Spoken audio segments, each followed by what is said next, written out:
Ready.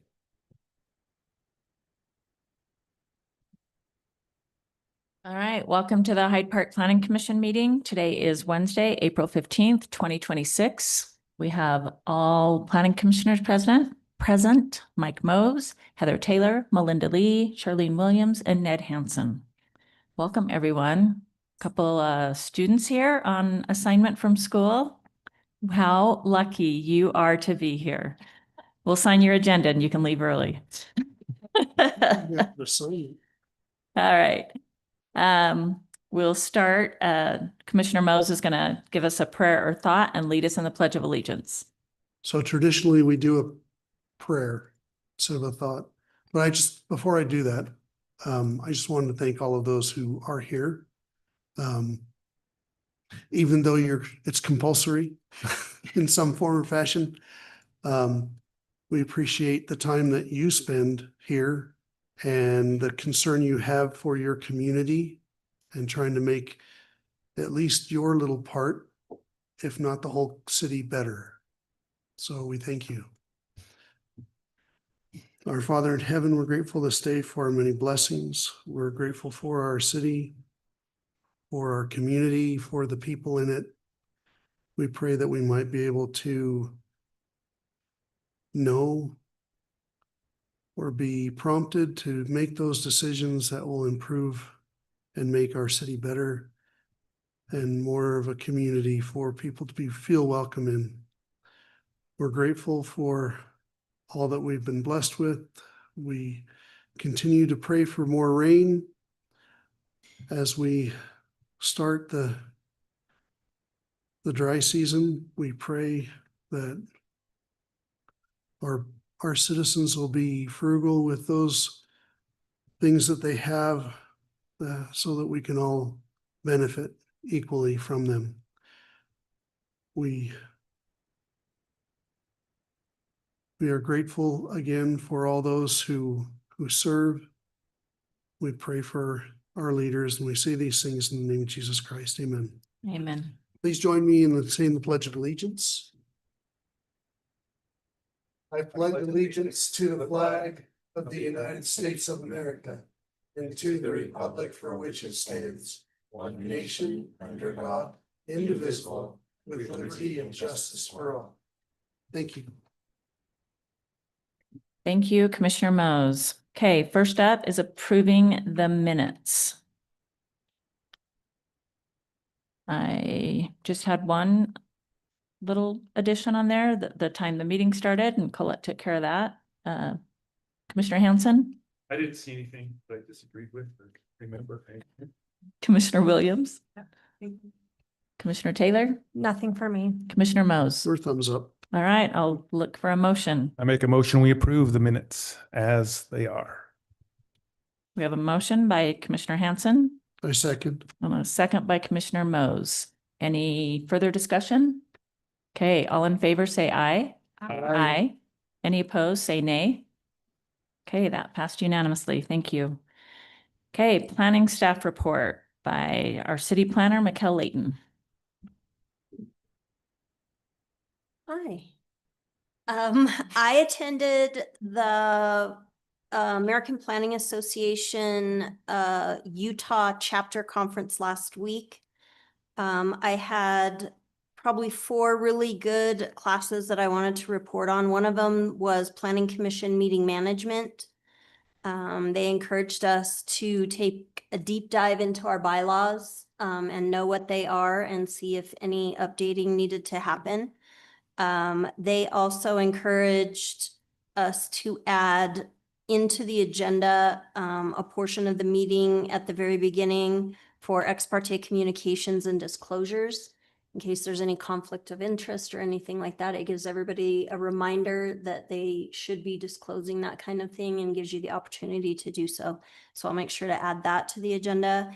And they also encouraged us to divide our agenda into administrative items and legislative items and to categorize them that way for the public and for everybody else. So I'll be making that change as well. Another class I sat through was about code enforcement. And they let us know that code enforcement is everyone's side job. Every department should be, see something, say something is basically what it came down to, that we're all members of the community and it's everybody's job to keep code in mind at all times. I sat through a class about water and what water conservation efforts are going to be required, possibly from the state. They encouraged us to create a conservation committee of different folks so that we could, it wouldn't just be coming from members of staff or elected officials when it's time to talk about conservation efforts, that it would be a community effort. And so that starts with a committee based on the community. And then they encouraged us to add a section to our staff reports that talked about the water and how whatever application we were considering, how it might impact water. So I'll be doing that as well. And then I took, of course, they had a land use law and new legislation session, and they reminded us that Senate Bill 284 requires local government officials to complete an ethics course entitled Ethics for Local Government. So I'll be getting you more information if you haven't already done that. We'll facilitate that happening for you. And that's all I have for a staff report. Great, thank you. I love the idea of that water conservation committee and it coming from the community at large instead of city staff. I was shocked years ago when we were really tight on water. And that one weekend we were like, if everybody kept watering as they did, you know, we really were in trouble. And so then we get the word out and people, even though we'd seen it in the news, it had been on all the weather reports, it felt like it was like a well-known fact. We had people saying, what? Why didn't you tell us sooner? You know, like, so I don't know that they translate hearing about a drought and not much snowpack into maybe I shouldn't use culinary on my lawn this summer. And so I do think it needs to be an official thing from the city sooner than later. Yeah. And I would love to have it supported by a community committee. That'd be great. Okay, we're going to go to our action items and we're going to switch the order. We're going to bring D, the last item for the Mountain Gate, up to the first item, and then we'll go in order from that. So this one is not a public hearing. We're just looking at a plat amendment for Mountain Gate subdivision. So maybe you can give us a staff report on that. One of you, Mikkel? Yes. Okay, cool. Stop. Yeah.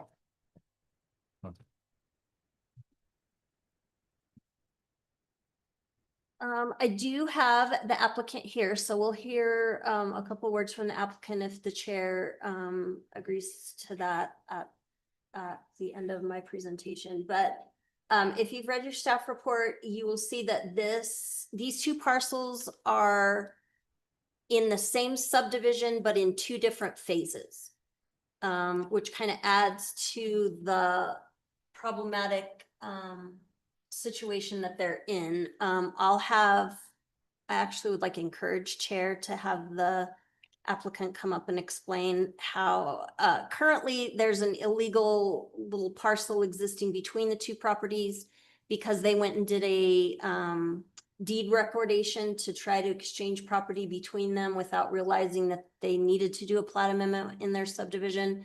So it just it caused some complications.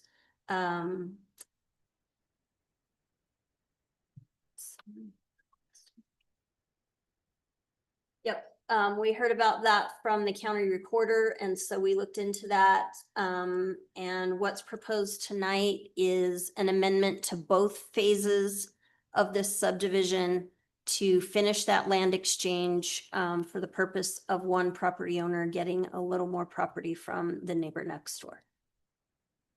Okay, yeah, I'd be happy to hear from the applicant. Hi, I'm Blaine with Heritage Land Development. And like Mikkel said, we had the builder, one of the builders, I'm the developer. I wasn't with the home building, but apparently they had one of the houses too close. Both neighbors are in agreement with making, like Mikhail said, the property exchange. The home builder didn't realize the steps that they needed to do. So something was recorded. What they thought they were doing was correct, but we've since gone through and amended the plat to adjust that lot line. So the setbacks are met per code and both homes are within those regulations.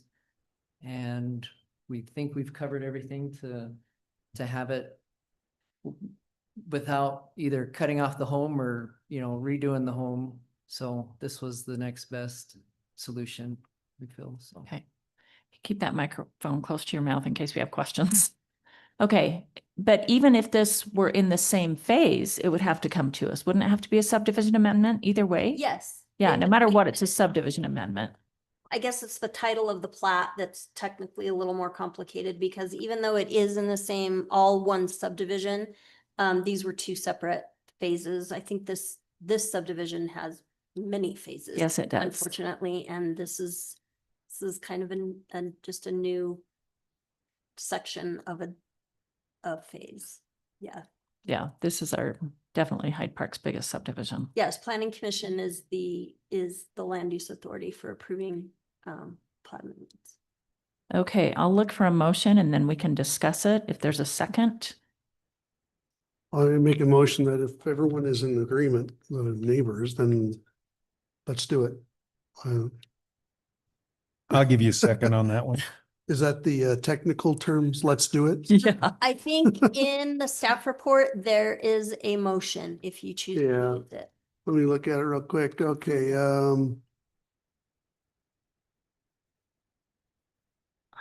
How does something like this happen? Oh, there we go. Is it just Page 2. something fell through the crack? Like, I want to understand why this happened. Some, Right, because they have an engineer go out and stake out the property, the Yeah. corners of the lot and everything, so I don't know. was this a code enforcement type mistake when they did a building inspection for about when they poured the foundation? Don't believe it got to the code enforcement place. The first homeowner to build They have to have did not, inspections though. did not follow the plat as they should have when they applied for their building permit. There's some things that fell through the cracks during that permitting process, which was a couple years ago. This house has been there for a minute. And so when the neighbor came in and it was time for them to build, that's kind of when they saw that that first house was too close to the property line or encroaching a little bit. And so, At least encroaching the setbacks. yes, side setback. I think when our building, I think I asked Darren about this once because it's not the first time it's happened. And I think when they go out, they trust those stakes. They're not out there with a measuring every time. They're trusting the stakes that were already there and going off of that. Yeah, our building inspectors aren't licensed surveyors. Yeah. So when the builder puts on there that they got it placed by licensed surveyors, they're like, okay, I guess it's where it's supposed to be. They'll do rough measurements, but they don't do it for every single lot. So we Yeah. just require that it be put in by a surveyor. And a lot of times the builder just says, yep, we did. And they say, okay. I just like to understand before I if the owners are in agreement, that's great. Yeah. So, Yeah, Oh. a few months ago, somebody put in a foundation like 10 feet too close to the sidewalk and they had to just tear it out and redo it. So when we catch it, we fix it, but so is We that don't an always catch inspector's job? I mean, I know they don't do surveying, but should they be looking at the stakes and? they kind do. of- And that's what happened is they came up So that's to where do we their kind of fell short. inspection and said, this is way too close. And so, Okay. yeah, I just want to we understand. catch it when we can, but it's not necessarily something that we are required to do by state law. And so we don't do it every single time. I would imagine catching it close to sidewalk would be easier because you've got a definitive line. But if it's all dirt Yeah, and it's just lines in the dirt, that gets a little more complicated. we're just lucky that we have a next door neighbor that's Nice very, neighbors. Yes. can be, amenable. Anyway, I move to forward a positive recommendation to the city council for approval of the application for amendment of the Mountain Gate subdivision lots 112 and 104 based on the fact listed in the staff report. I would like to second that eloquently worded motion. All right, we have a motion by Commissioner Mose and a second by Commissioner Williams. Any further discussion? All right, all in favor, say aye. Aye. Any opposed, say nay. All right, that passed unanimously. Thank you. Before you open up the next one, can I go ahead and announce it? And I'd like to say something. Okay, Yeah. all right. Get ready. I'm trying, like before the public hearing? Yeah. Okay. Our next item will be a public hearing to amend the business license ordinance, like home occupations. Do staff report first, or you want to be before that? No, I'd like to do it before that. Okay, Commissioner Mose has something to say, and then we'll do a staff report. I guess I don't really have, I have lots of questions. First of all, why are we, as a planning commission, looking at this? This should be a city council thing, and the public discussion should be in front of them. And I understand that we do a lot of stuff, and we do a lot of stuff that for them, but they're the elected officials. They should be the uncomfortable ones because they're getting paid to be that uncomfortable. I So recognize that. I'm not sure if it's because of our code that we are looking at this, but I really think this next time should go to the city council. Are you saying So- public hearings in general or home occupation public? This one in particular, because I'm not sure how much it really has to do with land use. But So but this you're is all about to on tell me. me. Yes, this is all on me because this was presented as just a public hearing at city council. And I said, well, hang on. There's elements of this that affect my land use procedures, because one of the sign off lines for a business license is land use. And so this is the place where some of these public hearings start, is in front of planning commission. And you're right, this one probably could have skipped right over you and gone to city council, but I valued your opinions and your way in, and so. We have great here we are. opinions, but I also believe that they should be uncomfortable sometimes. And I think they get off a lot easier than they should. They have a lot of other stuff to deal with too. That's okay. That's what they get paid for. So it was initially proposed to just go for city council. So that's all on me that we're hearing it tonight. Tired of being the uncomfortable one. I will vote for you for city council, Mike Mose. You can put a sign in my yard. Don't hold your breath. So if you guys will remember, we did have a discussion about this exact thing. And one of your big questions was, can the municipality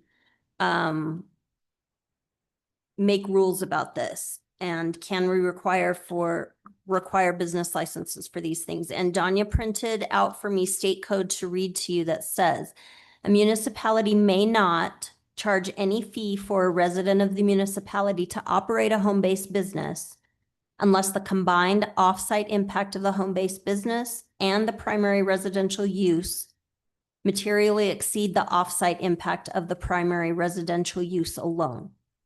So we can give a home-based business license if there's no impacts, but we can't charge the fee.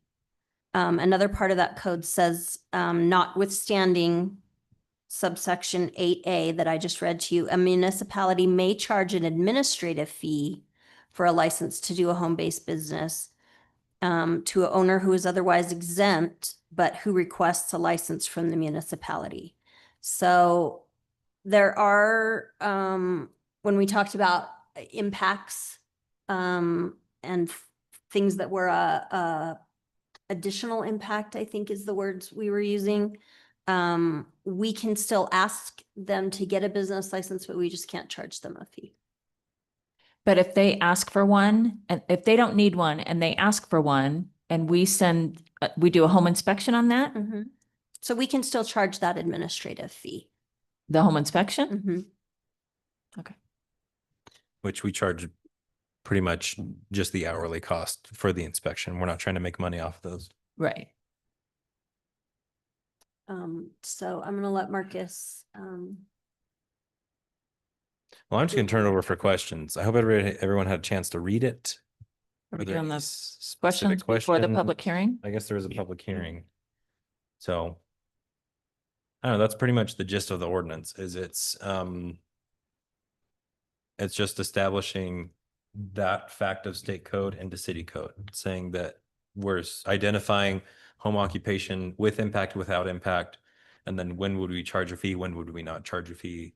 And just adding a few more specific cases for some of these, like swim lessons or other businesses that may happen. And most of this is copied directly from state code. I see there are a couple of comments from Melinda, and we can definitely incorporate those for the final version that goes to city council. Okay, we're going to open the public hearing for this. So if you have something to say, let me read our public hearing disclaimer. Welcome to our meeting. We encourage all participants to follow the rules of decorum by behaving with polite, respectable, and dignified conduct. Please state your name for the record, speak clearly into the microphone. You'll probably have to pull it down a little bit, and use no more than 3 minutes. And we have a timer. Don't make us use it. Please phrase your comments as statements, not questions. A public hearing is an opportunity to share facts and information about the topic and not an exchange of dialogue. Please make sure your comments are factual, accurate, and original, and that they are addressed to the commission. Okay, I'm opening the public hearing for this ordinance to amend business license ordinance, the business license ordinance. If you want to speak, you just walk up to the microphone. Could be fun, girls. All right, with no one to speak to that, I'm closing the public hearing for this for this item. All right. I would look for a motion, and then we can discuss if we have a motion and a second. That's a better time. At least we have some direction if we have a motion first.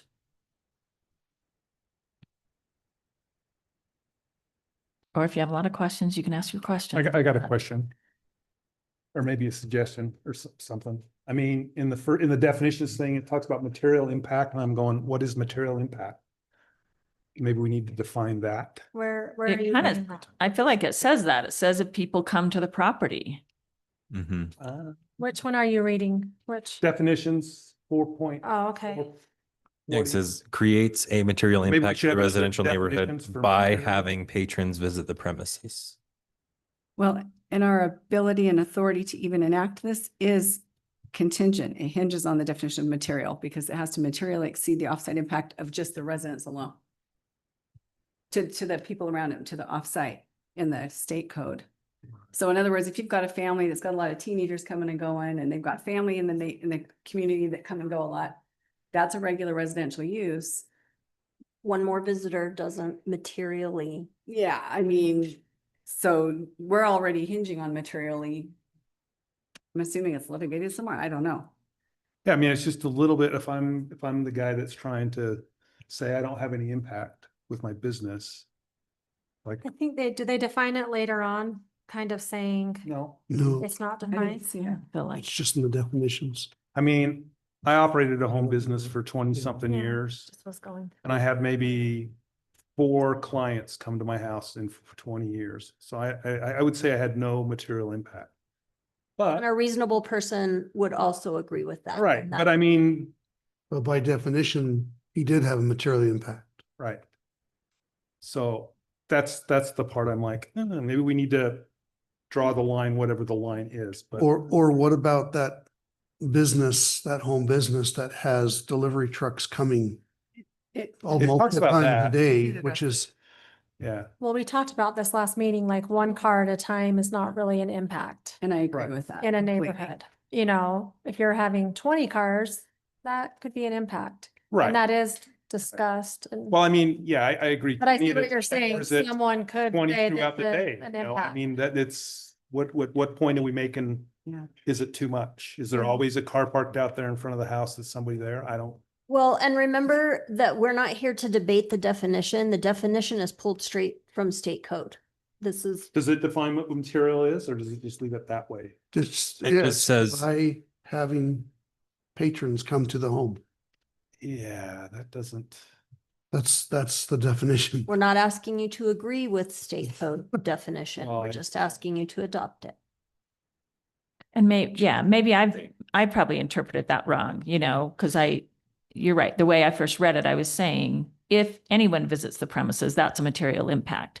But I think they're just saying the material impact may come when patrons visit the premises. It's not necessarily what you're doing on your own, but when people come, does that have a material impact? It could be interpreted that way, which is different. Okay. The one that I might have concern over is like the deliveries. Yeah, I don't get one or, you know, I understand 1 or 2 or 3 packages, but when they come and they unload a huge truck that takes an hour or a half a day to unload. And we may rely on code enforcement, right? To help us enforce this code also. Yeah. I almost think it's impossible to put a number on it just because then I know. how do you enforce it? But Right. material, we'd almost rely on someone complaining. I mean, I just think you've got an ordinance that no one's ever gonna enforce because there's not really a definition. I mean, I'm okay, just saying it's It's like a that pretty definition. weak sauce, is all I'm saying. It's like that definition for nuisance. You'll know it when you What's a see it. nuisance? You'll know it when you see it. See it or pornography. No, that's a different thing, but we're not That's a gonna talk nuisance. about That's Well- the bigger, that's the It's a biggest. big nuisance. We're Hey, gonna talk Before about we that. say something we'll regret on the public record, there are other things in place in our ordinance that we can do to address these things. Like right now, we've had a couple of code enforcement cases with people unloading semi trucks worth of things in residential neighborhoods. And we can go back to the land use table and say, hey, this is really a commercial operation you're running or an industrial operation in a residential neighborhood. You can't do that. So I think on the extreme cases, we already have tools in the code that we can use to shut them down. In my perspective, I'm not an attorney, but this feels like something that the state adopted to try to make home-based businesses easier. I think they left the definitions vague on purpose.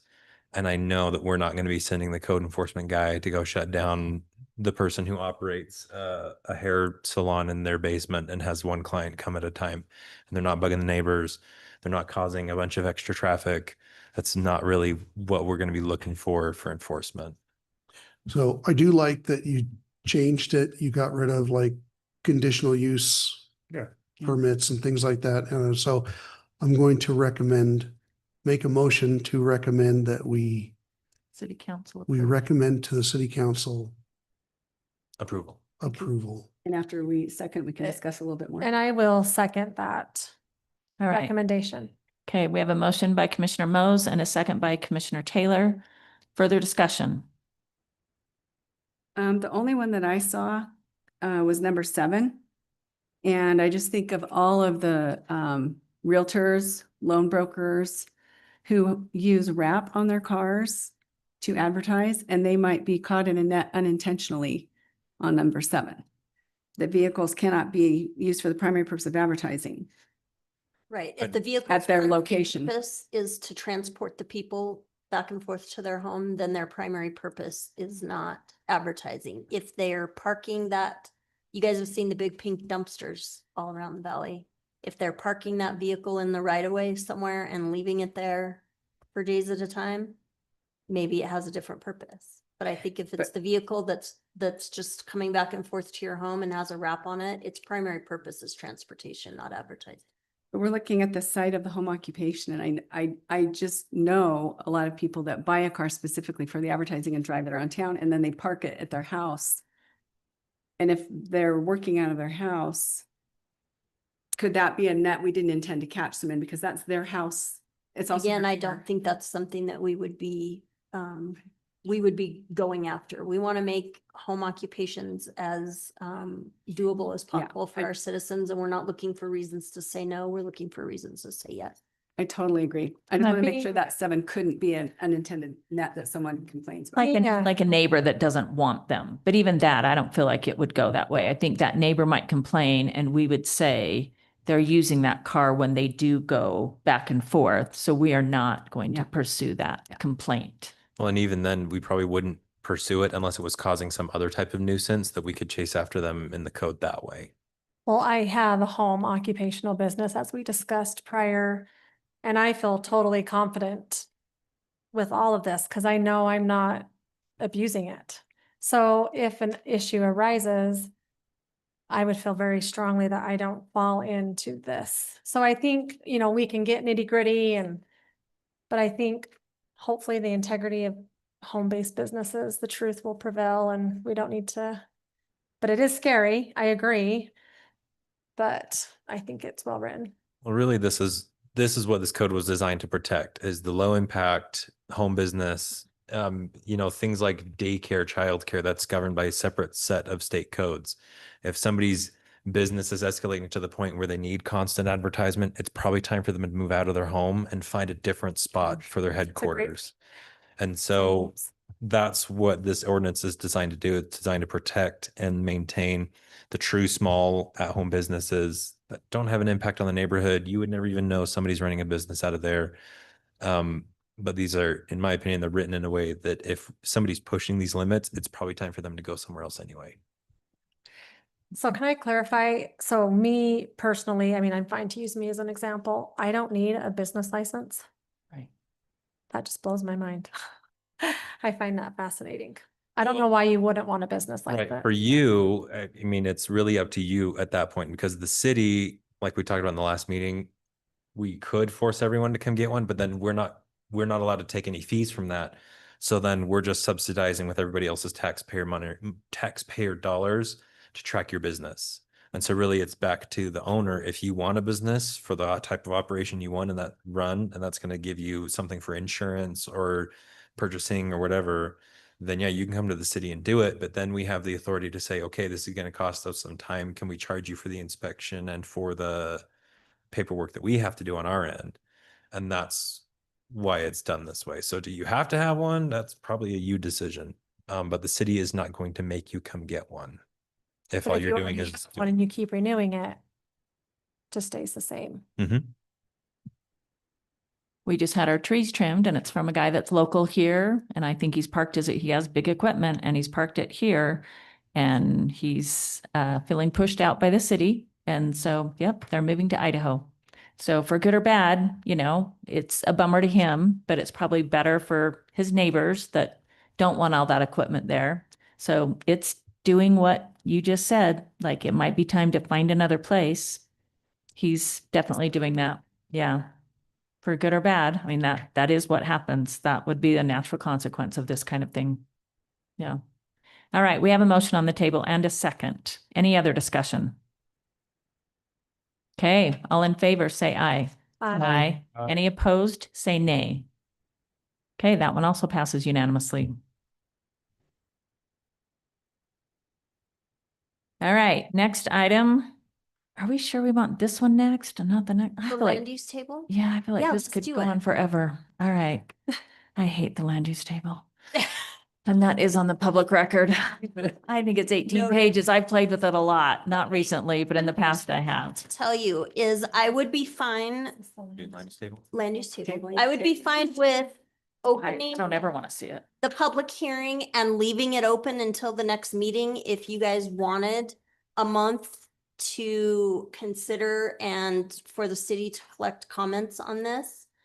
You don't have to vote on this tonight if you don't want to. You can leave that public hearing open.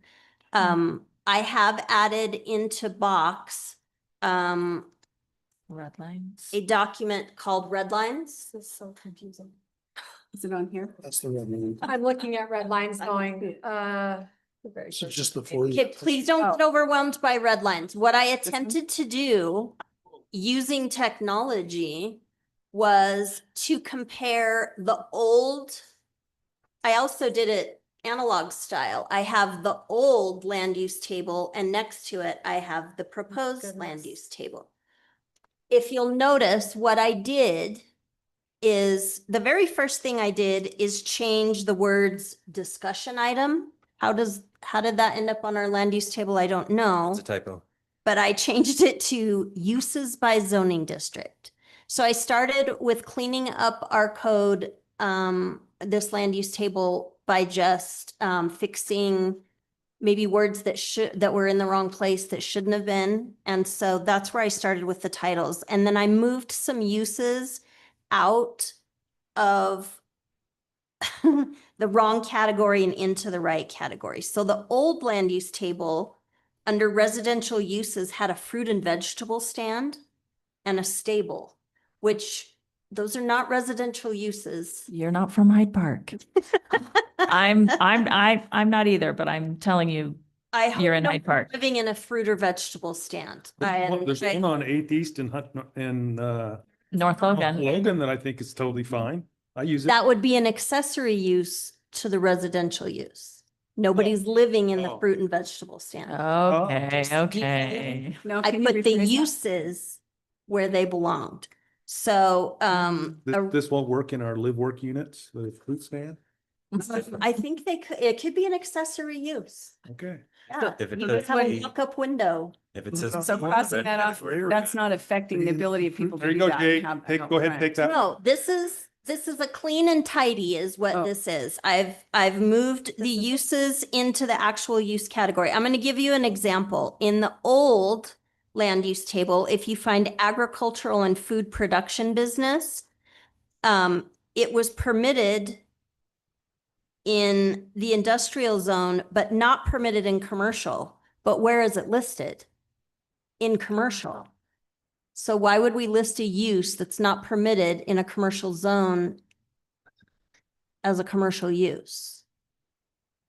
So I have moved agriculture and food production in the new table down to industrial use where it is allowed and it does belong. So this was a lot of housekeeping.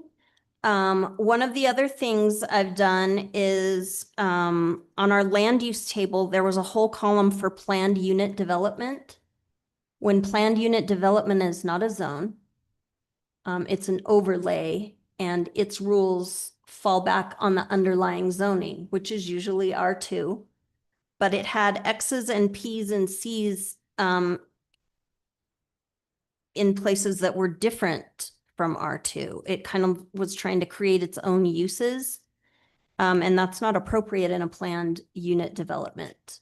And so I have removed the planned unit development column and replaced it with use specific standards.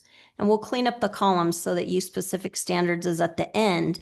But what that is for is so that when you see in residential uses, accessory dwelling unit detached, the code that speaks to that will be listed there. So you know where to go in the code to find the standards for the thing you want to do. So now you see that it's allowed in your zone, and now I'm going to go to the code and find out what the development standards are for it. That's not a column with X, P, and C. That's No. it'll be a That'd be reference column. It'll be a reference column at the end. It'll be 12.70 dot whatever. 123190.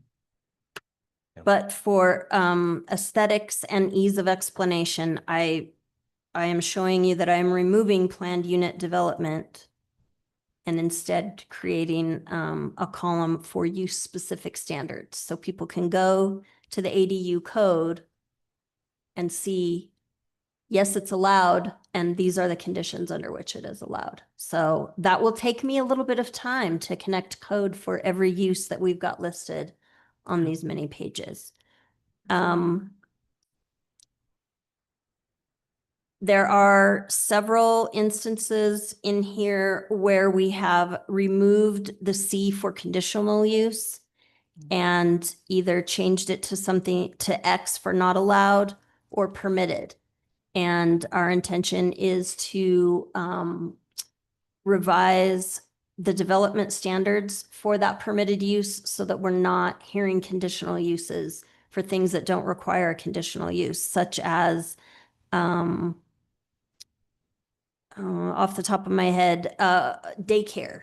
That doesn't require conditional use. That's something that can be permitted because the state already has many standards in place for daycare. They have to meet many state standards and then they have to meet city standards. So it shouldn't be a conditional use. It should be permitted and then you follow the standards for developing that. And so I've tried to remove as many conditional use permits as we had standards for. As you can see, some are left there. Group home still requires a conditional use permit. And there's a few others for things to exist in commercial and industrial that require a conditional use permit. But most of the commercial uses are now listed where they've been permitted in the commercial zones. So that's mostly what this is. There have been a couple of changes to what's allowed in the public and institutional zones. There were a lot of commercial uses there for some reason that didn't match up with our development standards. So if there were things in our code that didn't agree with the development standards for how they were listed in the use table, those were the ones that were changed. So nothing, I don't even think there's anything noteworthy there. Now there were some additions and I can tell you what those additions were. We added, I don't want to quote myself wrong, gravel pits. All right, in industrial uses.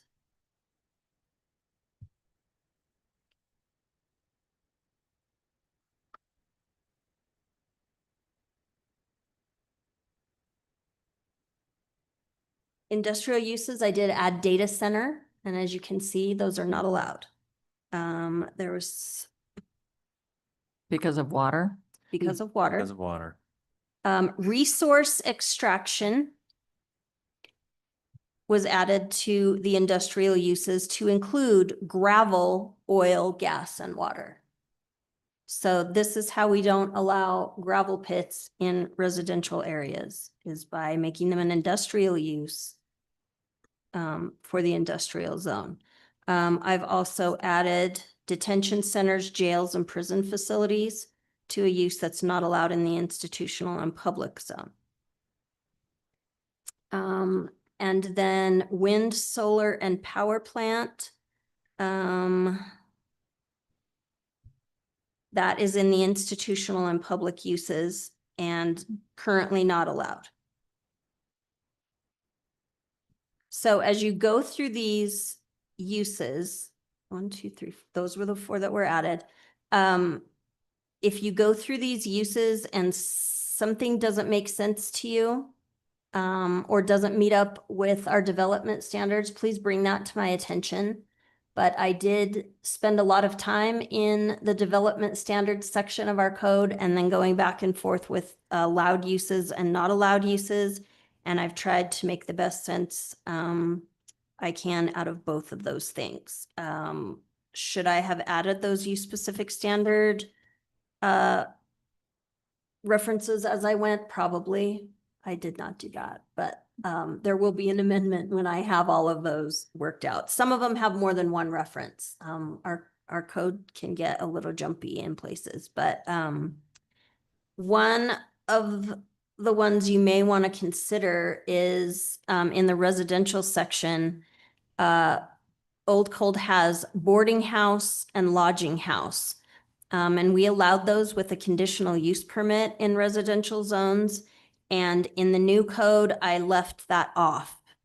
The space is still there. If we want to allow boarding houses with conditional use permits. But I removed it. And if that was a mistake, please let me know.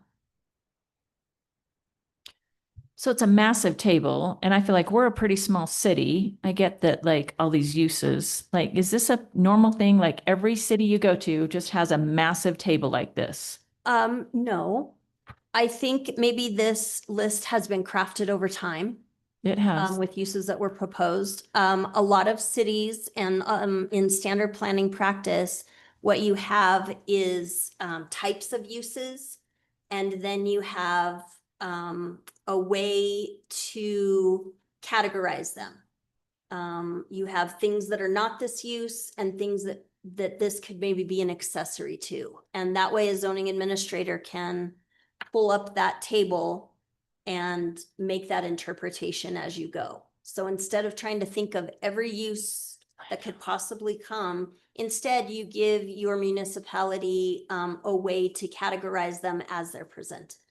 Yeah, because And you get the big one, you keep the big ones on the list, right? So people, the standard stuff every place has, but I don't think it's necessary to list a circus or, right? There's gonna we be got some rid of that things last time.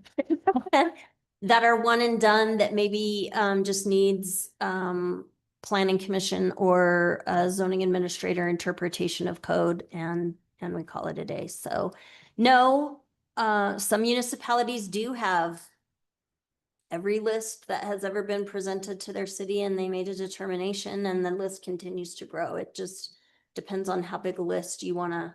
Yeah, and I think it's hard. I mean, you have things like a circus that maybe don't apply anymore, and then you have like that data center, which I would not have thought of the data center, but for sure you would want to specify something like There are that. new uses coming up all the time at this, at one of my APA planning sessions, they talked about, uses near an airport that soon in the future will be the autonomous ride that you go get in the thing and The drone taxi. a drone taxi that takes you Oh, wait. somewhere, or drone delivery, Delivery. right? There'll be an Amazon warehouse by the airport and the drones will fly in and out of there, and we need to save land around our airport to build the drone facilities because maybe the college will want to have a drone class.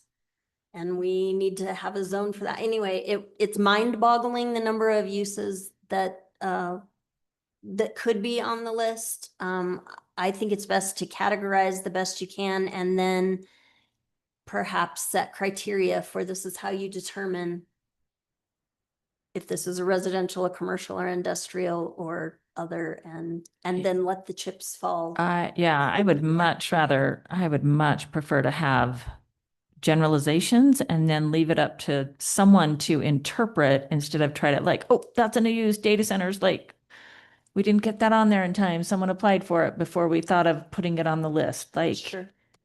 I would love to switch to something simpler. It wasn't a super big priority to do that right now. I know. And so what I mostly did was add the things we wanted to add, reduce the number of CUPs that are required, and clean up where things are listed, so that they're easier to find for the general public should be able to go to your land use table and find, you know, the fruit and vegetable stand where they would expect it to be in the commercial section and not the residential section. Yeah. Is the default, if it's not listed, it's not permitted unless you come at? Correct. Okay. Is that list, is that Stated in at the end. Is that stated in the code? I don't, I think it needs to be. it does because, land use, state land use code says something to, don't quote, says something to the effect of if it's not, if you haven't said it's not allowed, then it is allowed. And so we do need this disclaimer that says if it's not a use listed on this list, it's automatically not allowed or something Right. to that effect.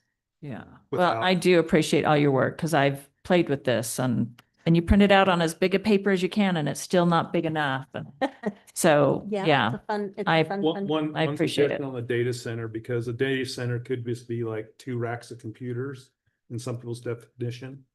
Maybe just in parentheses, anything that exceeds the normal utility requirement or something like that, you know? like an ERU. Yeah, Exceeding 1 ERU, yeah. Yeah. something like that. Okay. We still have to have a public hearing on this, by the way, don't we? Is that what's, is this? You is do. this That what was the it's- staff report and I'm all done. So if you would like. All right, to, we're make a gonna motion, we can have get a- ready, line up. We're gonna open the public hearing for the land use table. Same rules apply, but no more than 3 minutes, new information. facts, no feelings. We don't care how you feel. All right, we're going to close that public hearing without comment and move for, I don't know, I would look for a motion unless you guys think we need to leave this open like she said. For some reason, I could have not closed that public hearing, but anyone think we should have left the public hearing open for until another meeting, which for us is a month? I mean, I don't think it should have been left open, but I kind of think now that I know more about it, I can review it better. So I don't know that I'm ready to Okay, give a yay or nay. okay. For me, reading it, I'm trying to switch between colors and I go back to the page one to see what's at the top of that column. That's what I'm And doing so, too. yeah, so for me to really comment on it, I would need to see it. Either the column, the title at the top of the Right. column continue to each page.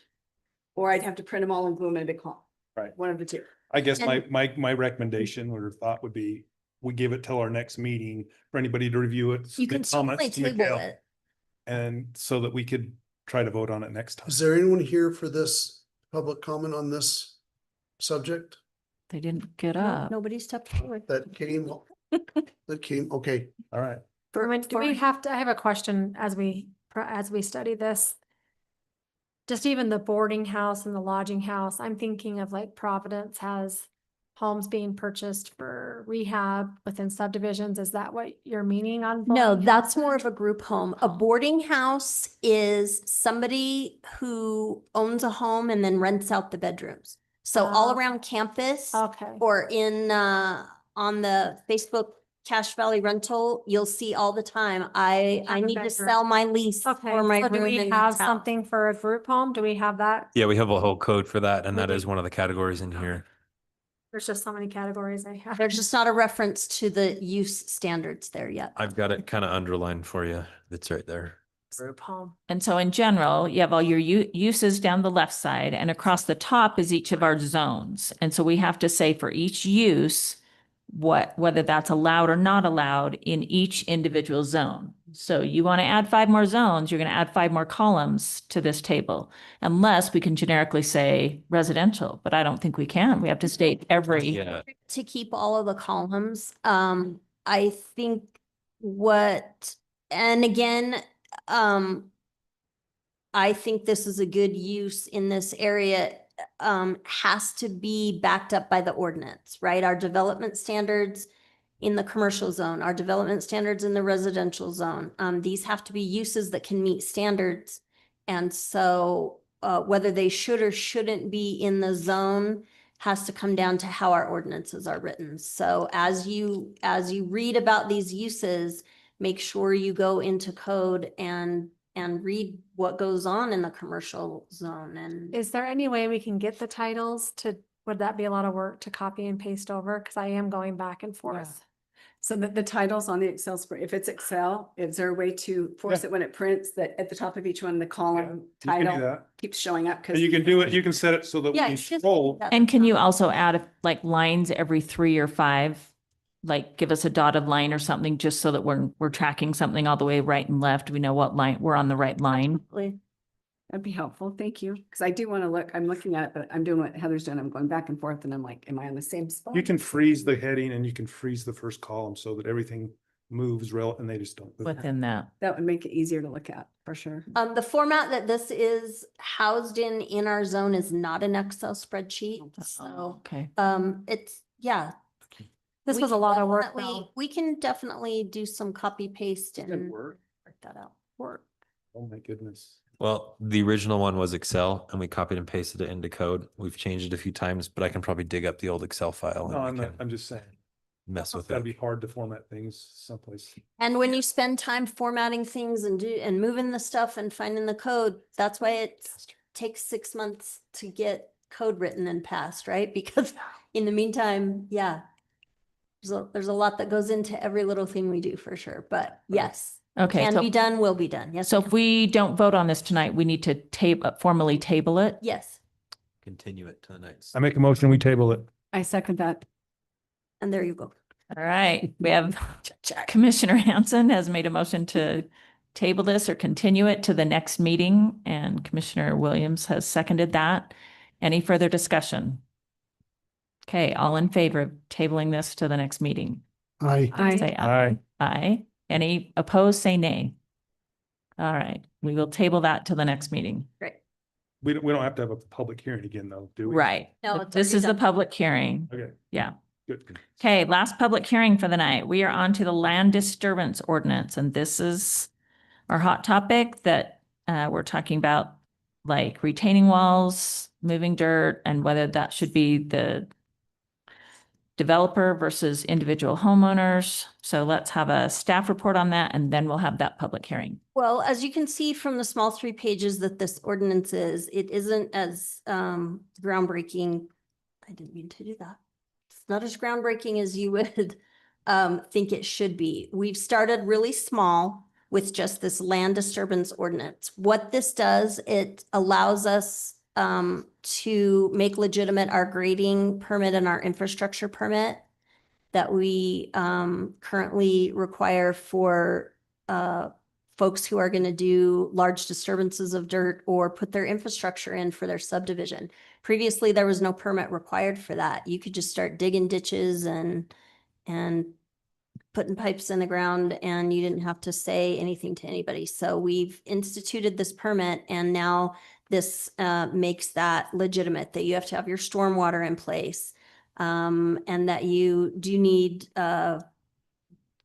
inspections and checks from the city to do that. This ordinance will grow probably at the next meeting as we introduce ordinances that have to do with building on slopes and retaining walls and how we're all going to address that. Marcus and I are still doing research and trying to figure out the best way to not prohibit people from doing the things they want to do, but still keep health and safety in mind and encroaching on your neighbor in mind. So some of the things that have been added here is that definition that we wanted for a structure. There'll be more definitions to come for sure. And then procedures for moving forward with land use applications for grading and infrastructure. So again, we didn't start too big on this. We started kind of small. But we wanted to lay out the ground rules for moving dirt before you build something.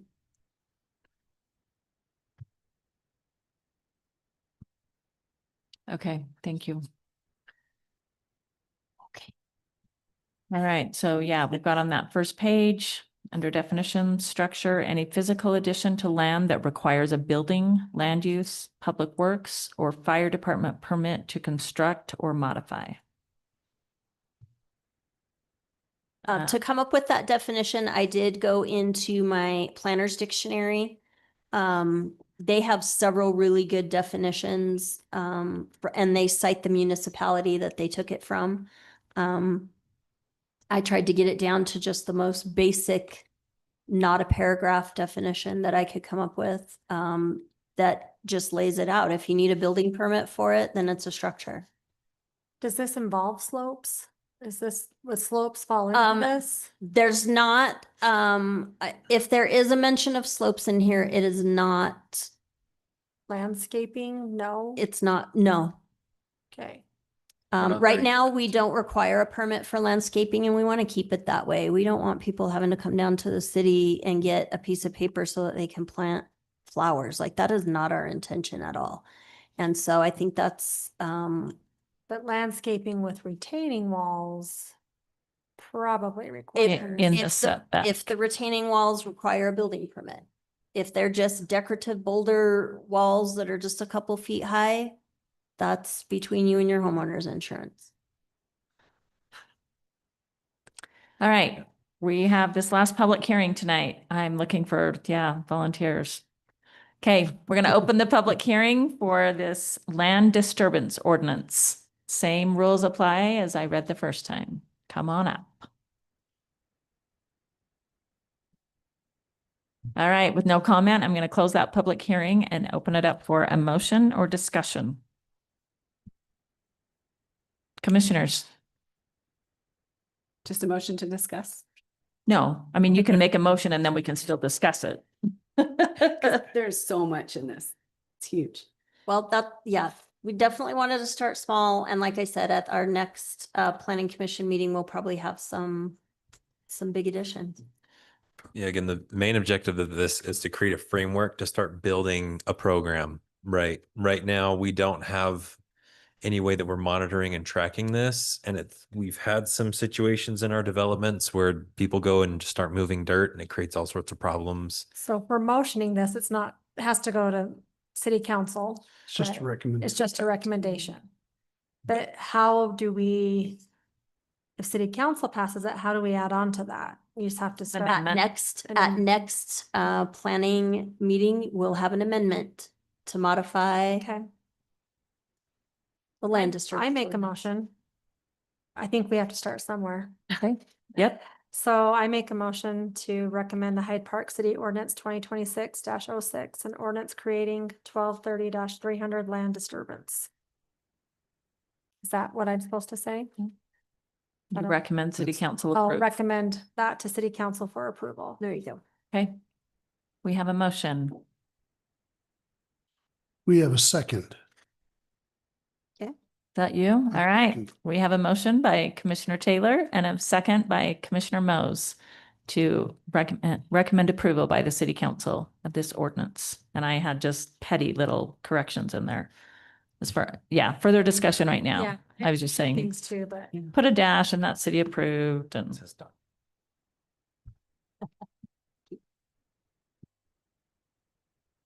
Okay, Discussion? any Yeah, other, sorry, just, further discussion? I just know that this has to be followed by other things, Yeah, other changes and modifications to fill in the gaps. yeah. Absolutely. that's So- why I made the motion. We have to start Yeah, somewhere. One of my concerns with everything that's been going on, I've been really driving around and looking at the existing developments that are already approved, that people are already have lots for sale. And I can see there's a lot of retaining. So I think we have to be careful because I'm watching people have already moved dirt. And if I buy a lot, you look at the lot, you look at what's around it. And if my neighbor builds before me and that changes what I have to do to my lot because of the dirt that they moved. However, we haven't required the developers to flatten these lots. These homeowners are, when I see them moving dirt, they have to, because I look at that and go, that's a crap piece of land. They've got to bring that dirt up here or else you're going to have to build a cattywampus haunted house. I mean, it would look ridiculous to accommodate the slopes that people buy their lots on. And most of them are not buildable as is. And as I drive around, there's very few that are buildable without moving dirt. So are we accommodating quickly enough all of these developments that are currently in process that people are looking at their lots? I think this is kind of really urgent that we accommodate the existing people because they've bought the lots relying on going, okay, I'm going to do this to it. And if we put this in and they go like, well, I wouldn't have bought the lot if I couldn't have moved that dirt and this is what I'm planning on. How fast can we And I don't, accommodate that? our amendments are not anticipated to tell people they can't do something.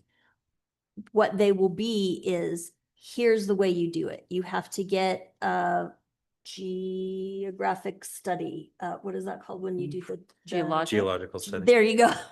And you have to have engineering for.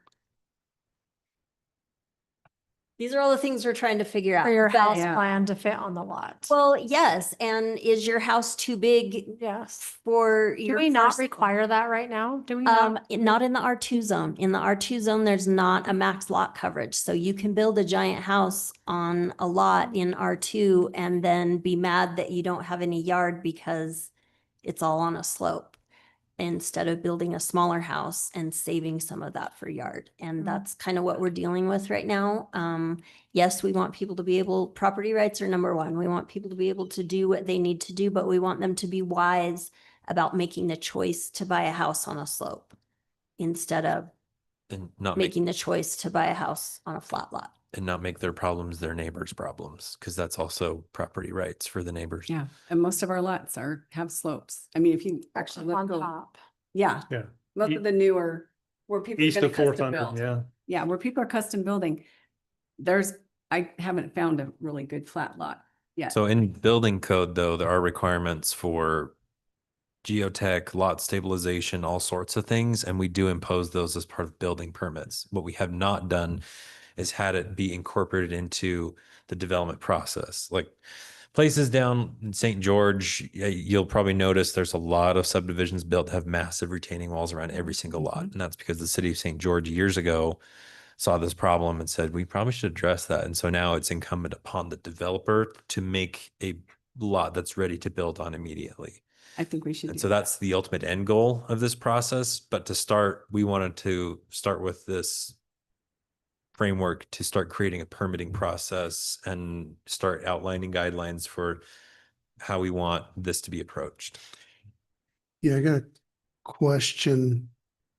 At the very beginning, you talk about the purpose and authority, and you give 8 different reasons why you'd have to have a permit. Okay. Looking at the third, and the purpose of this, I'm assuming, is so that a citizen can look at this list and say, aha, I fit in this category. I need to get a permit, or I don't, and I don't need to.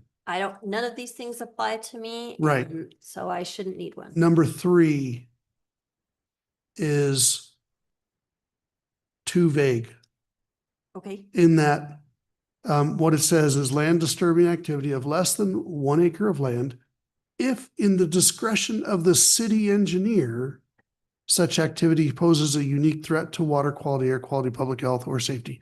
And the reason I say it's too vague is because someone's going to start digging and moving dirt, and then the city engineer is going to go, hey, wait a minute. You can't do that. Or someone's going to go to the city engineer and go, hey, you need to look at that. In other words, there's no way for the person looking at this going, I'm moving dirt. I don't think it's going to have any threat on this. I'm good to go. And then all of a sudden the city engineer says, stop work. I just think that there needs to be a little bit more More specific. more more in specifics. that. And that's So- something that we could definitely propose in the amendment is, do we want, if you are north of or So- east of East of. 100, this is you. I mean, we can get as specific as we want to get. Well, I mean, I just really dislike in the discretion of, I really dislike that phrase because what's the standard? It's the city engineer going, my breakfast was really crappy this morning. You have to stop work. Hopefully. But you're that okay is because I not had a the good dinner standard. last night. Yeah. Mhm. So, I mean, what's the standard? Feed your public employees. Yeah, right. Make sure Just they're kidding. happy. Well, I understand what you're saying, Mike. There are specific things that can be tied to this. Like, for example, with all of our water sources, there's protection zones around it within a certain amount of feet. So maybe we could tie it back to that. With air quality, there's standards that are put out by the county. Perhaps we can Yes. pull those in here. Violating. Just Yeah. another thing to look at and say, well, we need those to really put some floodplain- standards on this. Or what do they call, I mean, there's the floodplain and then there's like the extra part, the borders of the, I mean, I can't, the flood overflow, zone. the, Yeah, the county has like 100-foot buffer. yeah. that they enforce. yeah. So there are little things like that the general person isn't going to know. Like, I'm part of a. But I certainly floodplain. didn't want to list all of the ways Yeah. that you could violate water quality standards, air quality standards, public health and safety standards.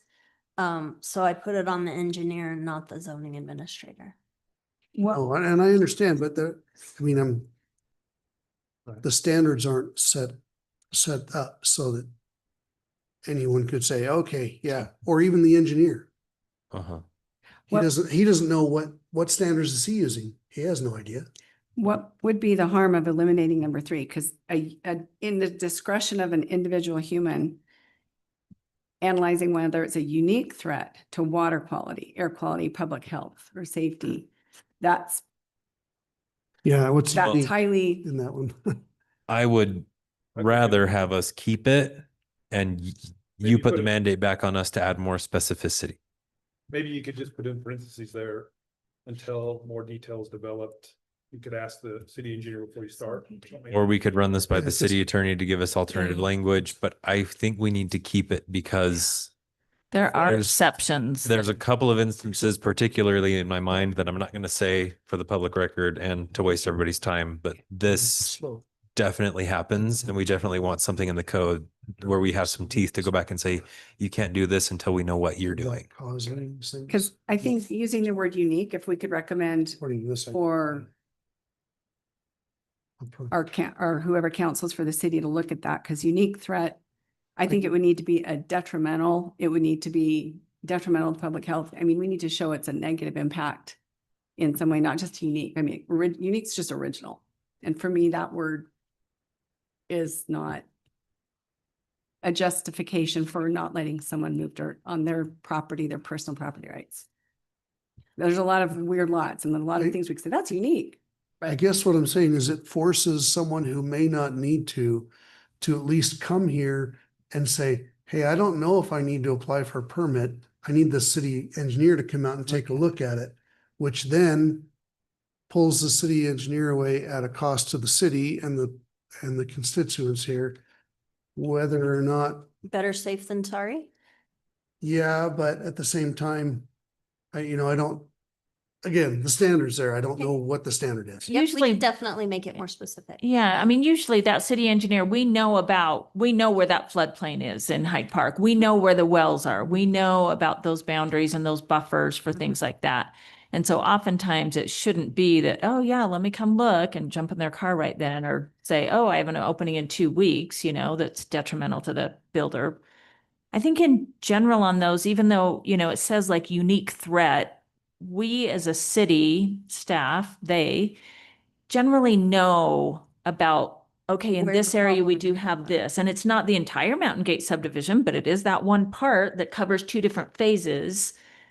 Or like, here's where our 36-inch sewer line goes to the treatment plant in Yeah. Logan. We probably ought to go see what those people are digging up, because if they hit that, we're going to have major problems. Well, and is that on the plat? Like we used to put, because some of those the retention ponds are marked on plats with the hash marks. And so they know they can't put a shed in that area. They can't level it out or whatever.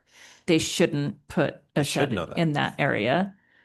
But a lot of times it takes people not knowing and coming in and asking for us to pull up the plat and go, yep, that's supposed to be a retention pond. You actually shouldn't be grading right there. So I think it's better to have people come and ask than Yeah. not. And I mean, I made the motion, we have to start somewhere, but there's not a lot of 1 acre lots. Like there's a lot that fall right under the, Not anymore. 2 of these address less than 1 acre though. Yeah, this one is. This is everybody. less than- Well, and the 1 acre, oh. a what big is reason that? for that Okay. is because there's state standards. If you're disturbing more than 1 acre of ground, you have to file certain things with the state to make sure that we're protecting environmental concerns and That's where whatnot. we started with state code and I then read we'll that. build on. So is it how much you're disturbing, or is it where you're disturbing, how big that parcel is?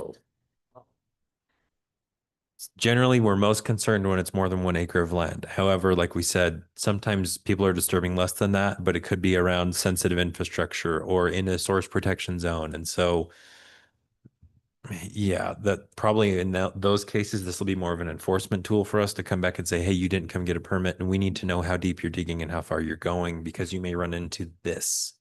The specificity that you just said regarding it, for example, like put that in there specifically, for example, Okay. like to give some guidance for the engineer to say, for example, if it were affected and you specifically list sensitive infrastructure, Yeah, I guess, those kind of things more specific. yeah, are we willing to let the engineer go out at no cost, which, I mean, that's part of his job, but he's getting paid to do other things too.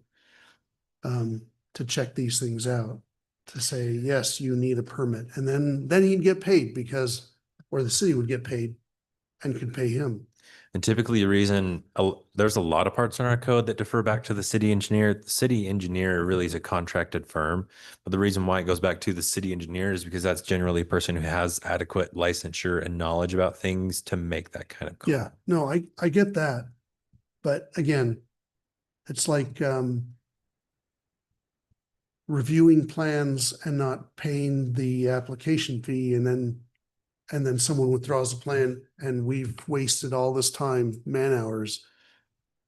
I'm on that. guessing that 90-something% of the time, when you bring it in, he'll just know that that area is not an issue, or it is an issue, Need a second opinion. and then he'll evaluate it. So it's not like he'll have to go out on every one.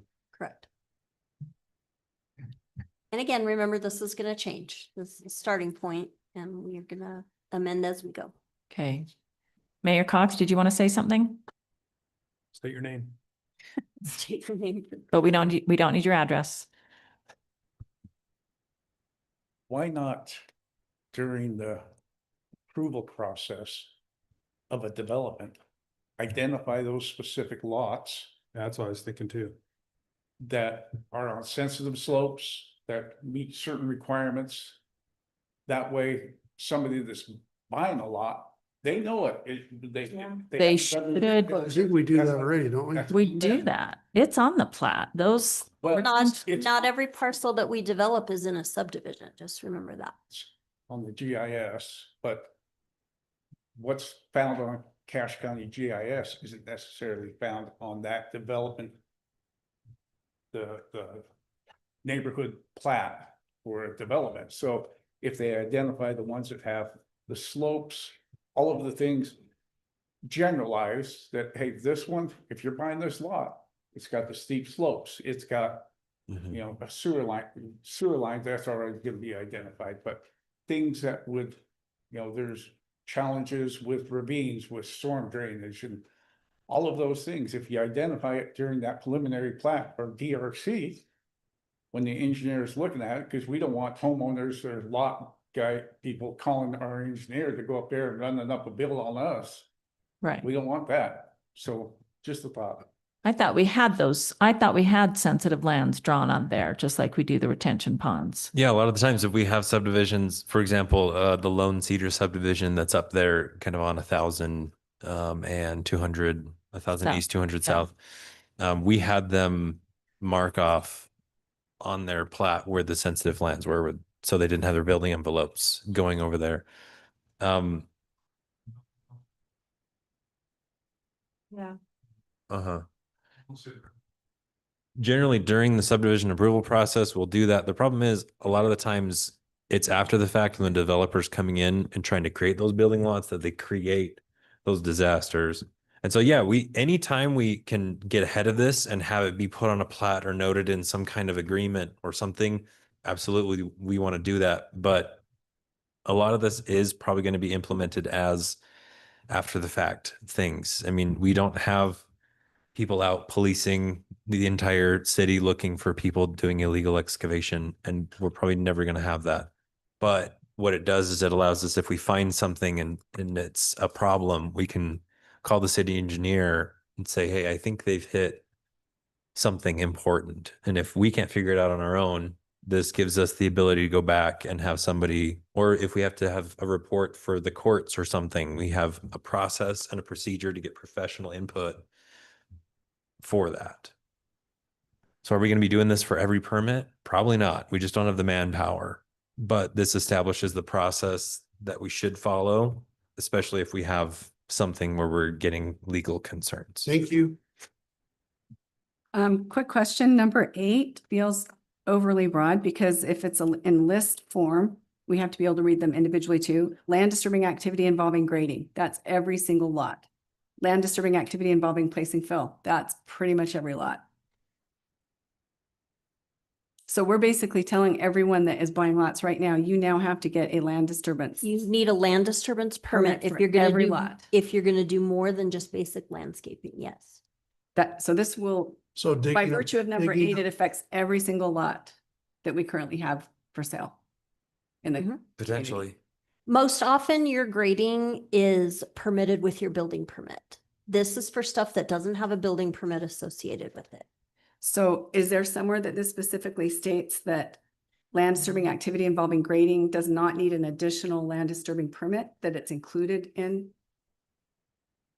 When you have a building permit, your grading permit is included with that. You get to grade your property for your residence. So I guess it looks like it's a giant net. So permits for land disturbances shall be issued for land disturbing activity involving grading, with the exception of if they already have a building permit, then they can do the grading. Do we have that Yes. somewhere that this We can doesn't add apply? that. I that think this we doesn't should, just apply because- to a, yeah. Yeah, if they, so under. What 8 this is for land that doesn't already have any kind of permit associated with it. I can see that's where it's intended. My just worry is technically that language would apply to everybody that's building right now. They'd have to come back and also get a land disturbance permit based on what I would think. that So language would read. what we often get, especially in commercial zones, is folks will come in and go, hey, we're gonna build this thing and we're gonna come in and get permits, but what we want to do right now is move some dirt. And we go, okay, well, apply for your permit. And they're like, well, we're not ready to do that yet. We don't have our building plans, but we really want to move this dirt. We've got a place to take it, or the weather's gonna be nice, or what have you, and we really just want to move this dirt. And this gives us a way to give them a permit to just move dirt with That makes no sense. other permit in place. Yep. We actually get that a lot. I think it's wise to have that in there. I just think number 8 needs the exception of this does not apply if you've already got a building permit because your grading's included in Okay. that. Otherwise, That's a good my distinction. interpretation is, when I look at that, I interpret it as, oh, you have to go back and get a land disturbance permit and your building permit. That's how I would read it. Yeah, I added a note here over on the side that will specify it's for cases they don't already have a building or other permit. I agree. I think that Perfect. shrinks the net. Great. I like that. All right, we've had the public hearing. I don't think we have Yes. a motion? Mhm. Okay, oh yeah, we do have a motion and a second. This was the discussion. Can we make it specific to add the, And we want the motion amended to include Amend the the emotion. Yeah. notes. Justin G. can I make a motion to amend the motion as? You can stated? make an Amended amended motion. motion. Okay, can Or I, I'd amend like the to make motion. an amended motion to recommend this to city council conditional upon the addition of what Marcus mentioned, adding the under bullet number 8 to exclude any property that already has a building permit from requiring them to get a land disturbance permit. Okay, there's been a new motion made.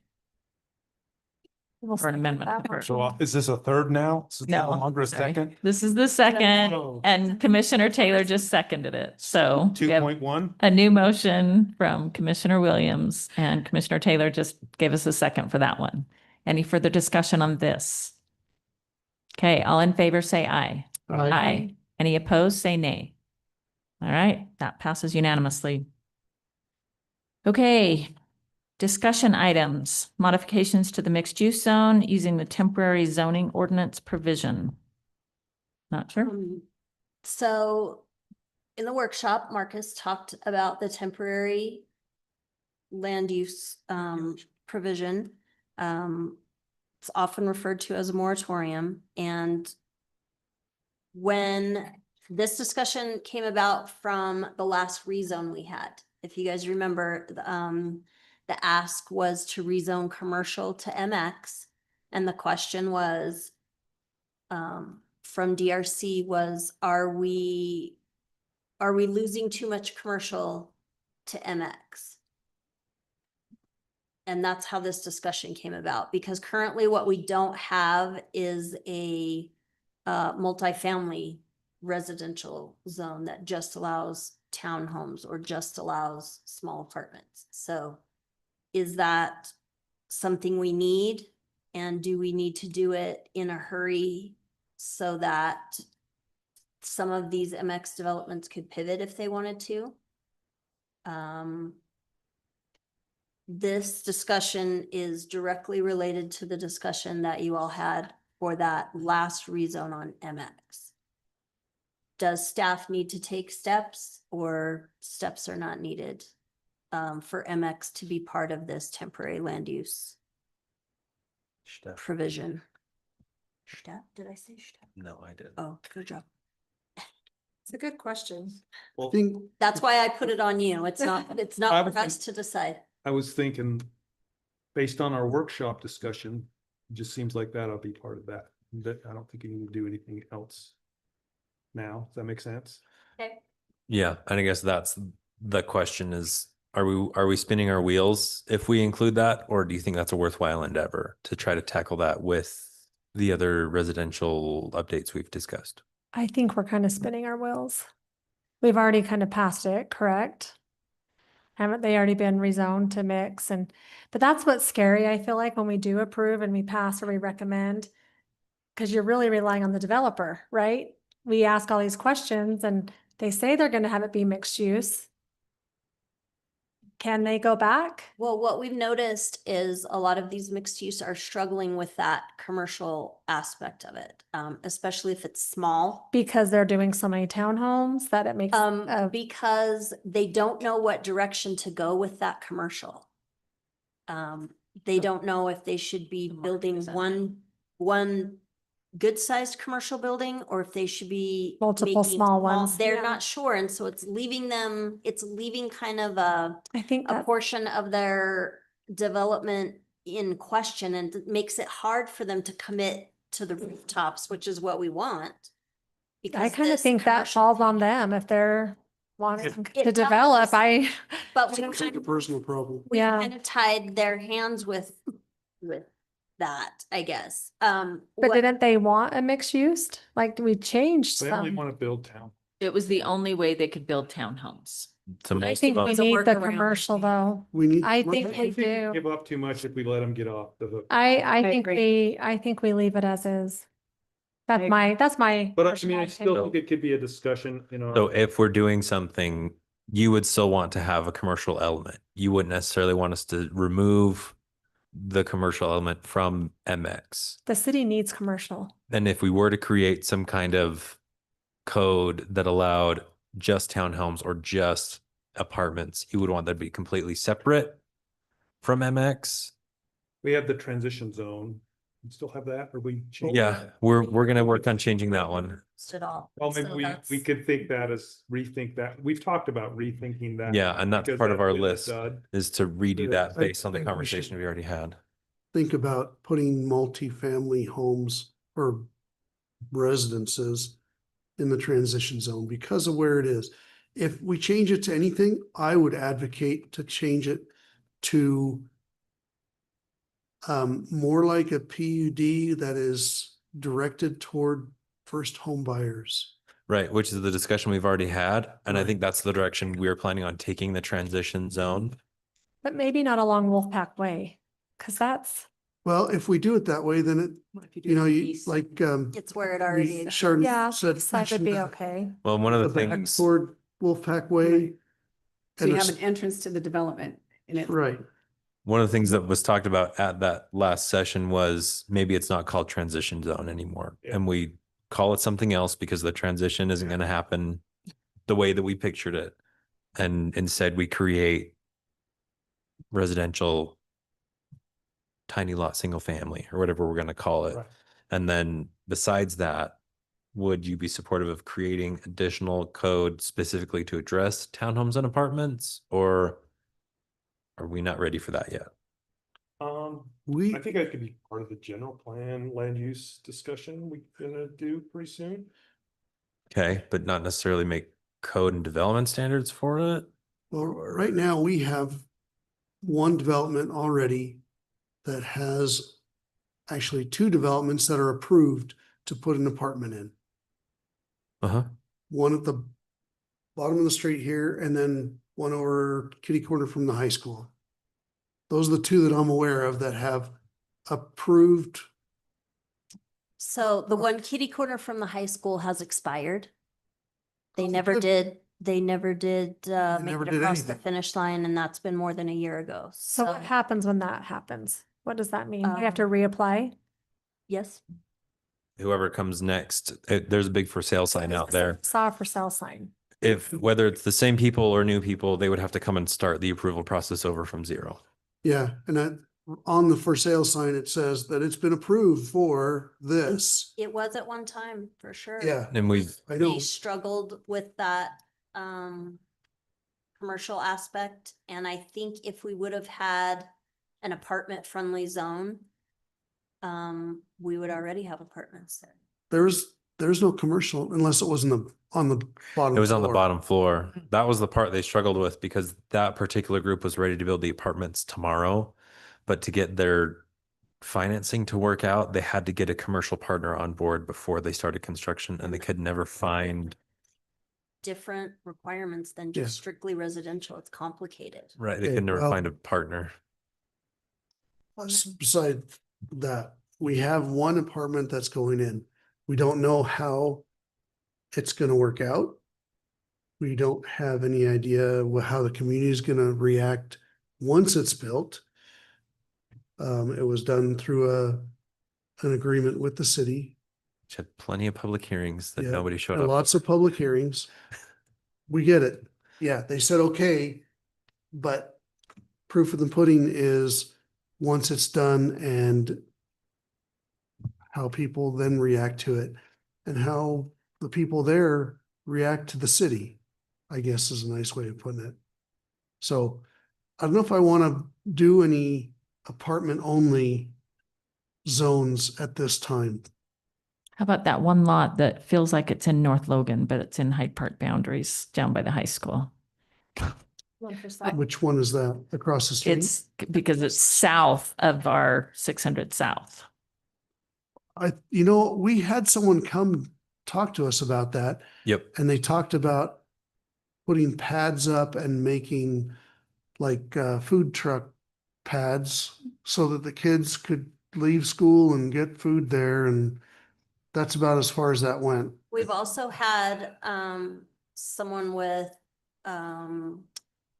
attainable housing with financial backing come and ask us.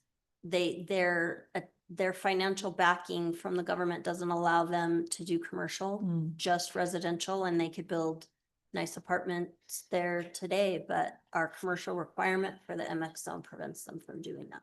My vote would be to keep it as on the table as an option, and then I can be talked into it or talked out of it, but I would like it to remain an option.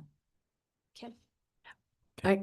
I go back to, I know I'm a broken record on it, but I go back to if we're talking about anything that's a higher density than single family, I think we need it to be owned and with an owner occupancy requirement, not rentals. And that would come with a deed restriction, and that's doable. But it would be very difficult to do as a mixed use. Right. I'm saying if we were going from mixed yeah. use to, if we were going to remove that commercial, my concern would be if we remove commercial requirement, it comes with the requirement of these have to be owner occupied. And I know that 100% owner occupancy will be litigated and lost. I think the one that's held it is 10% is generally, it's across the board. You can say 10% owner occupancy if you have X number of units or more that you're going to develop and sell. And that way we make sure we don't have investors outbidding our first time homeowners. We have people have a stake in the community because they have ownership. They're not transient. It's not transient people coming and going that don't care what's happening in Hyde Park. So I'd be open to removing that if it helps it get developed, if we maintain owner occupancy requirements via deed restrictions. And What we need is the rooftops to get the other commercial developed. And so that's where that discussion came from is if we want to continue to rezone things to MX, or if we maybe want to create a zone where you can have your townhouses without the commercial.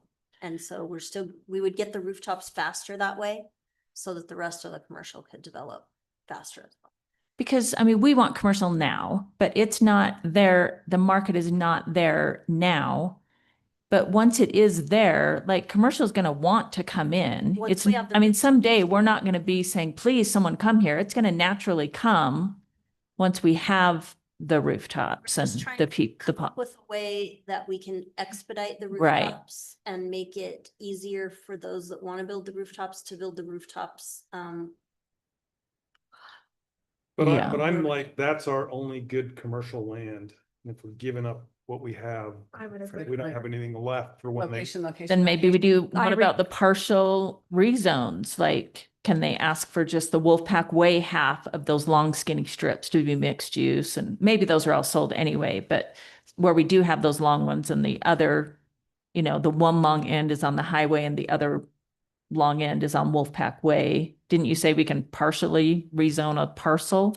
You can, but due to the amount of, especially along the highway, the amount of, there's a portion of these properties that all have to be set aside for stormwater. You guys see the ponds that are Oh, yeah. naturally occurring all along there. And so the space that's buildable, if they have to set aside just the buildable space, if they have to set part of that aside as commercial, then they're losing housetops and it's not working for them. And the other hiccup is we don't have access from the highway. And we're They not have to gonna get it access from, anytime in the future. right, So like, that's not it's just gonna something we get can busier count and on. busier. We're not going to get more driveways. So they can only, yeah, we have to talk about all this because they can only access from Wolfpack Way. So I think the question is, possibly, are we still wanting to rezone a lot of our commercial parcels to MX in order to get those rooftops? Or do we want to facilitate a zone that allows us to get rooftops without the commercial element involved? And we can be really picky about what rezones we approve. Well, I think you- it's if okay to do we some. Put them on the future land use map as Right. this is where they are supposed to go, then that decision I gets mean, made. isn't there grants for cities? I mean, we do need to have that, don't, I mean, wouldn't that be good for our city to have? It would be very good for our moderate income housing Yes. situation. I agree with Ned a Could little be, bit, yeah. though. I don't want to give away all of our commercial prime. I kind of want to see how things. We build it all and then commercial wants to come and we're like, sorry, I kind we of don't want to see have too. location for you. Pack Way is going to look like Townhome Way here or Townhouse Way soon. I'm going to rename it. Right now, we've got little pods of where we've approved the. I was gonna MX, say, we've right? approved two Little pods. townhomes with mixed with MX, right? It's more than that. There's 1,000 something. Well, yeah, that are- I mean, companies with like big Yeah. plans, right? And Well, they're no, there's- moving forward. It's like 6 or 8 of them that are approved. Yeah, But they're located kind of in little pods. Right. So let's see how they play out. That's my Yeah. vote. agree. Because But I'm also we're going to run out. We don't have any commercial with land. Commissioner Lee, like, I can maybe be persuaded if I don't want it off the Okay. table. Sure. Like, we shouldn't say no way, like, Yeah. I guess, yeah, the bottom line is, do we want to include MX in some of the rewrites that we're doing, or we don't want to include MX? I say we do because we have too many people coming in and saying, okay, well, I have mixed use. I mean, it's a mixed use project, but I can't fit exactly into your code. So I want to do a development agreement. And those are very time consuming and complicated. And we're like, we Very take their word for it. And we're like, but they said they would. And then they submit and we're like, oh, I guess we're getting that. So I am on the side of limiting development agreements. And so if we can make the code match more of what they're trying to do anyway and avoid the development agreement, that's my vote. Cool. This was just a discussion item, so your vote's Okay. not necessarily required, but. All All thank right, you. well, I look forward to April 29th, in that discussion. Can you join I will virtually try, at all? I will try to do We that. could probably even let you Zoom if you needed. And again, Let us know. the 29th isn't going to be anything to vote on. We're just hoping to have a proposal This framework Right. for what we're gonna, discussion about what the city council and the planning commission would like the city staff to work on if we were to enact some kind of moratorium. So that's the topic for the 29th. So for now, in general, keep having these keep planning on these fourth week workshops. Okay, And if there's ever a fifth Wednesday, keep that open too. Is that what you're telling us? Yeah. Keep Potentially, fifth Wednesdays open? generally, the city council, since we're doing the regular workshops, they want to keep the fifth Wednesdays open and possibly not have anything. But in this case, with all the code updates that everybody wants us to work on, we need to have a work session to figure out what are most important and are we going to do a moratorium or not. So that's why we're doing a special one for the 29th. Okay. Any other discussion questions tonight, commissioners? Do it, do it, do it. Make a motion, we adjourn. Hang on. Hold on. I gotta discuss. We can have a motion and a second and then discussion. Second. GIS. Yeah. Talked to us. There were too many of us gone on May 6th. Yeah, On that. I'm gone Oh, too. sorry. I did mean to bring that up. It won't be May 6th. It'll be May 20th, our next meeting. Thank you. Good point. And tomorrow is the Great Utah Shakeout. So practice your earthquake, update your go bags. Be prepared. And teach your kids how to find the triangle of life. You don't get under a table. They just had the schools, they just did that at the school. They today. didn't teach them triangle of life? No, they got right at the table. If you look. at- 'Cause I heard it's that the was a myth. Marcus, I heard the triangle was a circle myth. B, Circle. No, because if you've got. That a is good the triangle of life first- and you've got, you know, This, stairs this with one kids is and- the, So- one that just passed. So May 20th is our It's next better one. than being against something that could. Yes, May 20th. We I will- may not be here for that either. I just I have another graduation. Sorry. Oh, yeah. It is Tis that the season. Mhm. So I have a graduation on the 6th and the 20th. So we are not meeting, because I thought we had it on the 13th. No, that's a. That's That's city city council. Okay. Would we have a quorum on the 6th? I am not here. I think I'm I'm not the here. only In fact, I one. won't be here for the 29th. I won't even be able to do it. Zoom. Okay, so we won't even have a quorum. Mm-mm. All right. Okay. I think I'm the only one that's here on the 6th. Okay. Well, if you want to come hang out, we can hang out. You know how much I love that. Okay, on the 20th, raise your hand if you can come on May 20th. I know. Okay, Right. Okay, just we'll not plan on May sure. 20th for the next. okay. Thank you. Mayor, I just want to let the commission be aware. I just found out with North Logan that somewhere either Circle Bar or the one that's above that, in that area, they are pushing, the one that's Circle Bar is currently county. The one that's yellow above that is, the bottom left is the roundabout at 10th Blue- East and blue 200 sky. South. Where are we looking? I think the bottom left corner is the new roundabout at 10th East and 200 South. Is that right? Is that where we are? We've oriented, so the one that's like the wavy line with yellow and blue, that's the Cedar Bluff, yeah. or not Lone- Cedar Lone Bluff, Cedar. Lone Cedar. Yep. Stop using similar Right. names. Yeah. Lone Cedar.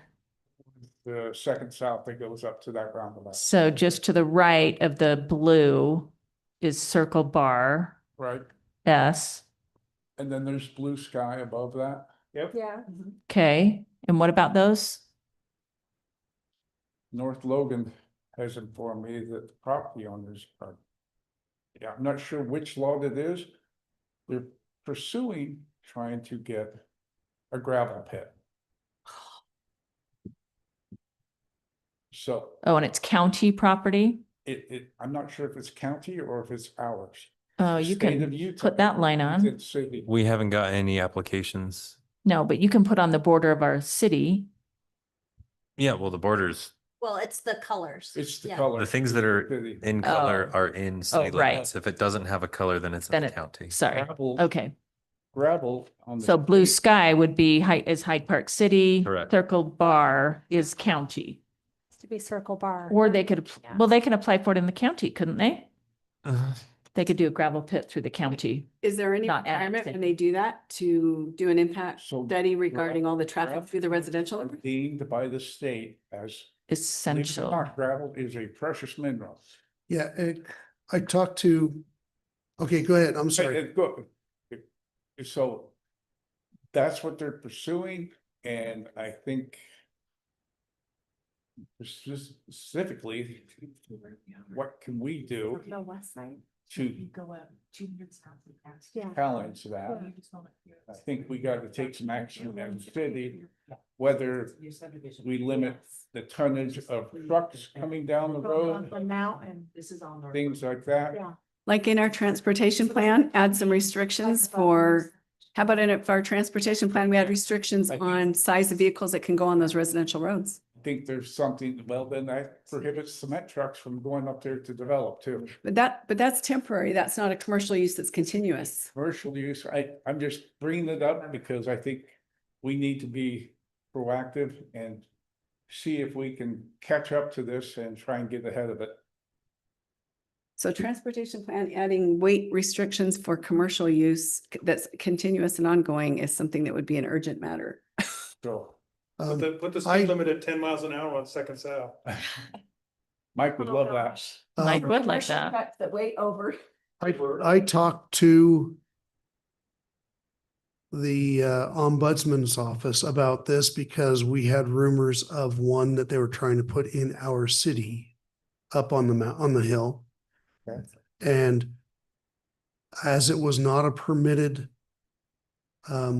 activity for our city, we did not have to grant them a permit. It just because the law or ordinance that you're referring to, the code that you're referring to, is for already existing gravel pits that you cannot shut them down if they don't want to be shut down.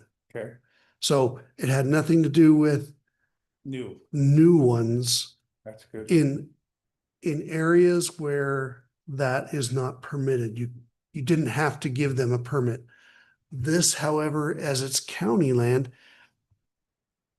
if the county permits it, then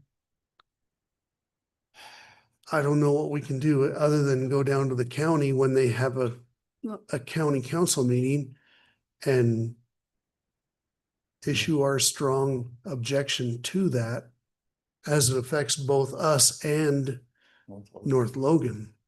Right, whether But they who- want to come down Second South or go south on 16 and go down 31. Right. And, Let's send him into North and I Logan. think that's our biggest thing is, I mean, if we need to get a lawyer involved is because they can't exit that property without coming onto our property. Which means we have to pay Which for the means- wear and tear and we have the safety and all that. Right. So Just wanted, And I don't know what the county has that zoned as, if they have it zoned at all. It says right there, that's the one above it. What does it say in? which one's Circle B or Circle Bar? If you click on that, you'll, well, Oh, I would, so you turn on county. based on that and thinking of Agriculture. other things, ag. It's A10. agricultural. 10 10 agri- acres for a home. Yeah, that's our zoning. I don't know what the No. No, that's the a county. zone. county also. That's a county zone. I switched it. So now the ones with colors is the county and the ones without colors are city. So does that mean, is that a permitted use there or is it You a have to. you have to look conditional in use that- permit for them You or? have to look in that zone. I mean, that- but regardless, it's foreseeable that not just a gravel pit, but other commercial operations, that if there are county lands that getting to and from them for commercial purposes would impact our streets that we're responsible to maintain and our safety of our residents, that for public safety and for public costs, shouldn't we revise our transportation plan to limit size and weight of vehicles for commercial uses? I mean, temporary development's different. Yeah, just put it, That's a temporary situation if it's doing a development for residential, but if you've got a commercial, and how are they gonna get out of there with that mini traffic circle? yeah. This is why he's bringing it to our attention. Let's make it smaller. We'll never get around that. The kids are almost getting hit anyway on that. They think they're safe on that. I watch kids every day. And it's a reasonable expectation that if you get onto that island, you're safe. Those youth do not know that that's a drive over. It was made for potential drive over. And I watch and the trucks can't stop quick enough. It's So kind of that scary. roundabout is designed to be mounted. To- But it doesn't mean that's the rule, that's the exception. It's somebody pulling their fifth wheel or something Yeah. like that.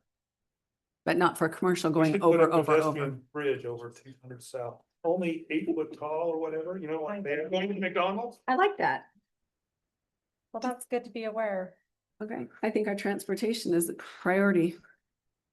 Well, I think my sanity and not having trucks go down that road constantly with their air brakes on, even though it's illegal in Hyde Park.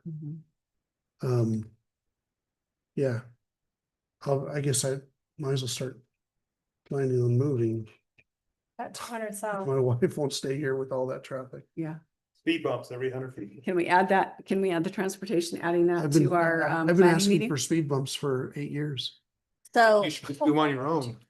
what we don't Yes. want to do And- is But mostly. pass ordinances based on one specific- right. thing or as a reaction Right. to one thing. But. That shocks me.